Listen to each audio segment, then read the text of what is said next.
If you ever receive a government letter addressed to a place that officially does not exist, don't ignore it. Don't laugh at it. And definitely don't volunteer to go there. 3 years ago, I did exactly that.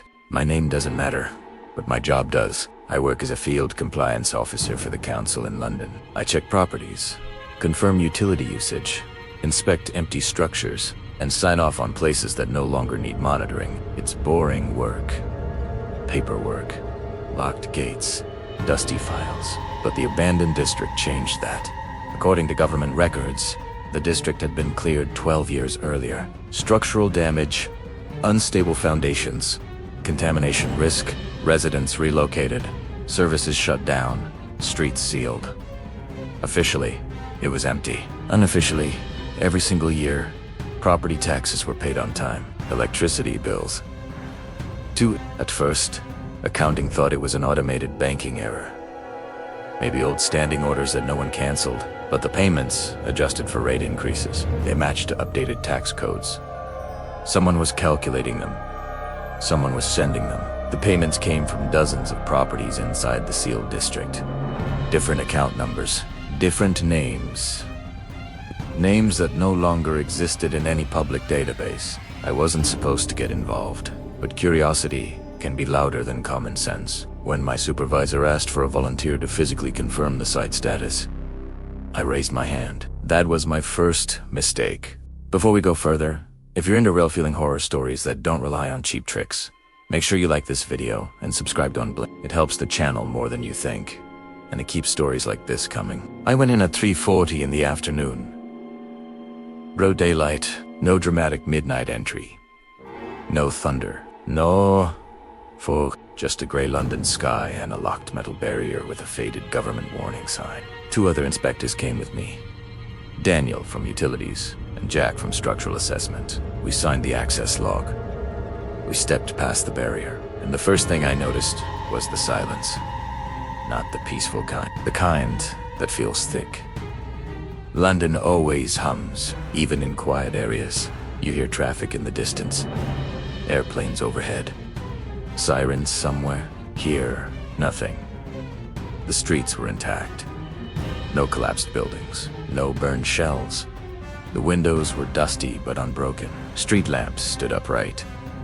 It looked paused, like someone had pressed freeze on an ordinary neighborhood. We walked past a row of terraced houses. Curtains drawn. Mail slots rusted. Daniel checked his device. Electricity draw confirmed. He said, "Minimal, but active." "From where?" Jack asked.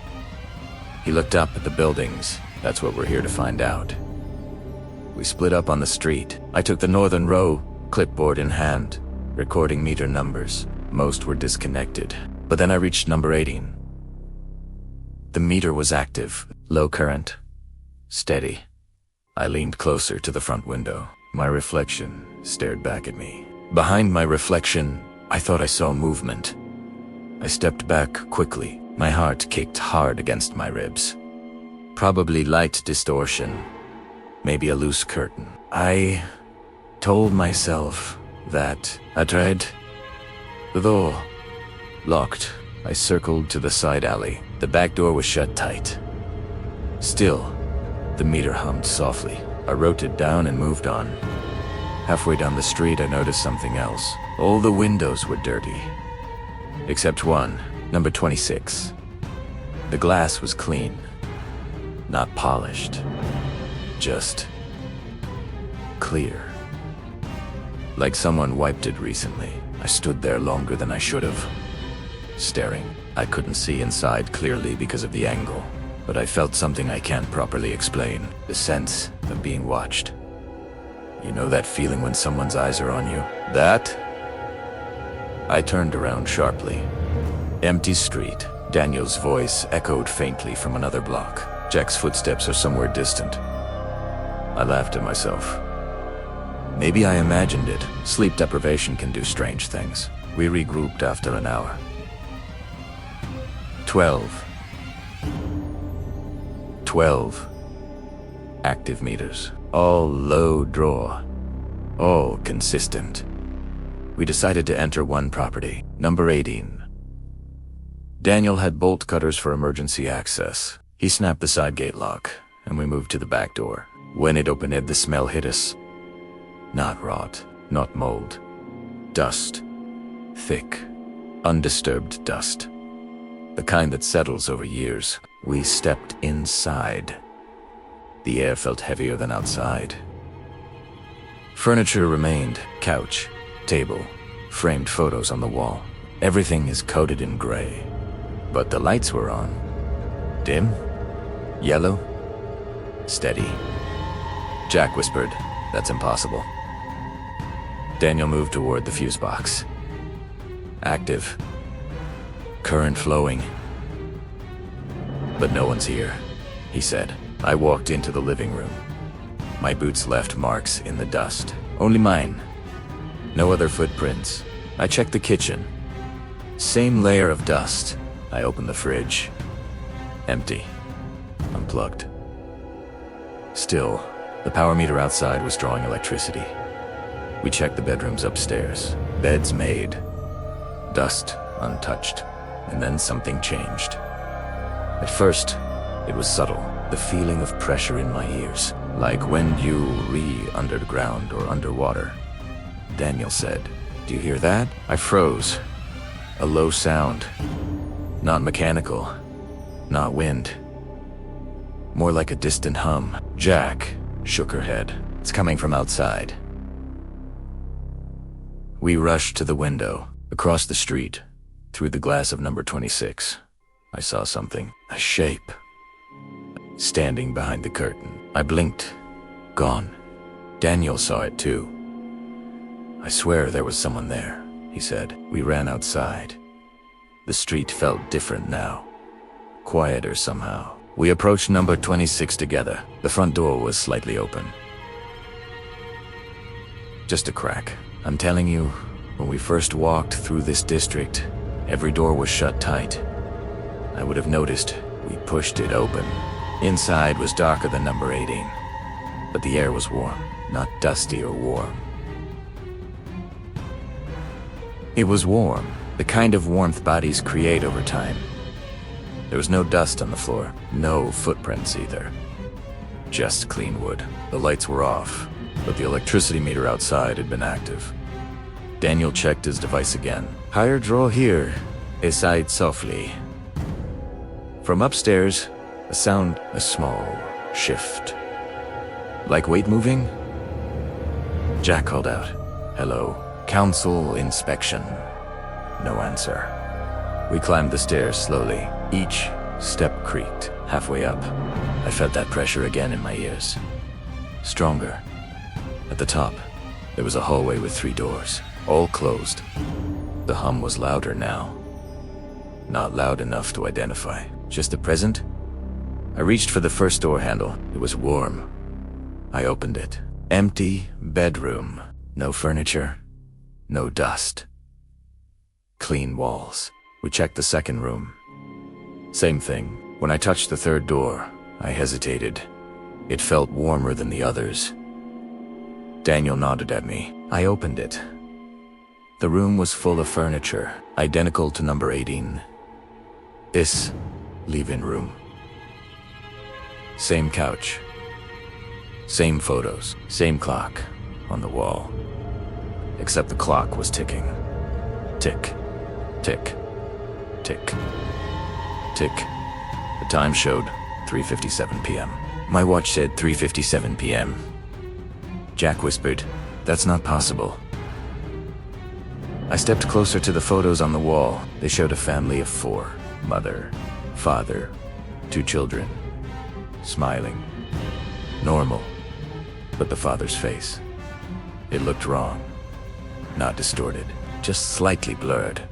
Like a low-resolution image. Daniel moved toward the window. He froze. "They're outside," he said. I rushed beside him. Across the street, through the window of number 18, 3 figures stood inside, watching us. Not moving, not waving, just standing there. In the positions we had stood earlier, it took me a second to understand. They were shaped like us. Jack stepped back. No. No. I blinked hard. The figures didn't move. Maybe it was a reflection. Maybe angles.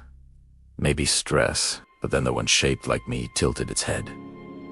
Slowly, I hadn't moved. Daniel grabbed my arm. "We're leaving." We ran downstairs. The front door slammed behind us, though none of us touched it. Outside, the street looked longer than before. Stretched. Like perspective had shifted. Number 18's door was open now, wide. We hadn't left it like that. Inside, the lights flickered. And through the window, I saw movement. Figures moving away from the glass. Into the house. We backed toward the exit barrier. Daniel checked his phone. No signal.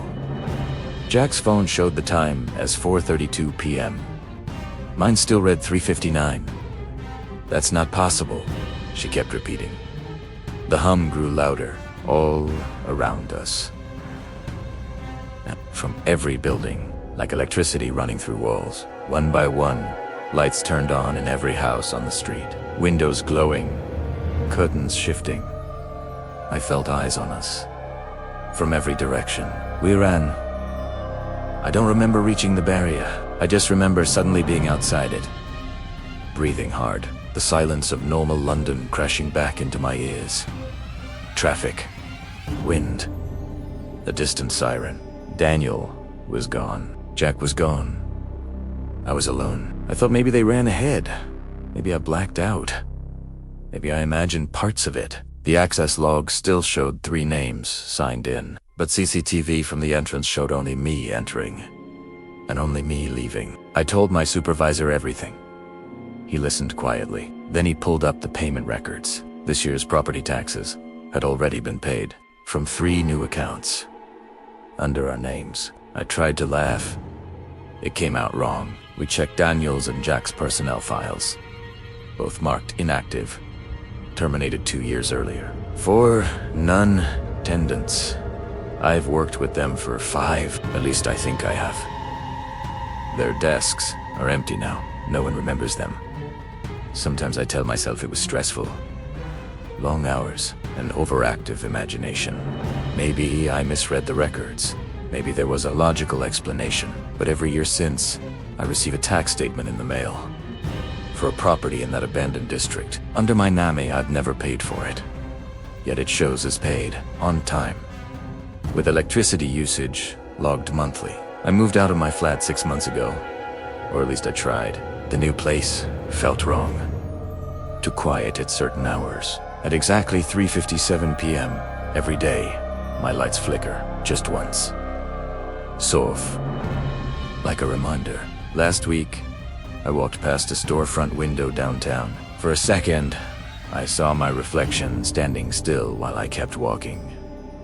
It corrected itself quickly. Maybe I imagined it. Maybe stress played tricks on my mind.